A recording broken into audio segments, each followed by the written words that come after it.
இந்த விஷயத்தை என் மாமனார் கிட்ட சொல்லி அவர் சந்தோஷத்தையும் என் நிம்மதியும் கெடுத்துறாதீங்கப்பா. ஏமா இந்த வாழ்க்கையில நீ நிம்மதியாவா இருக்கிற?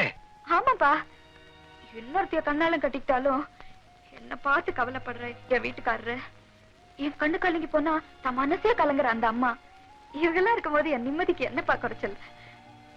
அப்பா, அந்த அம்மாக்கு விஷயம் தெரியறதுக்கு முன்னால, பொழுது விடியறதுக்கு முன்னால நீங்க 2 பேரும் இங்க இருந்து போயிருங்கப்பா. நீ இப்படி வாடாவட்டியா இருக்கிறத பார்த்துட்டு என்ன பேசாம போ சொல்றியா அம்மா? அவருக்கு விஷயம் தெரிஞ்சு நடக்க கூடாதது நடந்து, அதனால பொட்டழிஞ்ச பொம்பளையா நான் நம்ம வீட்லயே இருக்கிறத விட இந்த தாலி பொட்டோட இந்த வீட்லயே வாழா வெட்டியா இருந்துக்கிறேன்ப்பா. தயவு செஞ்சு இங்க இருந்து போயிருங்கப்பா.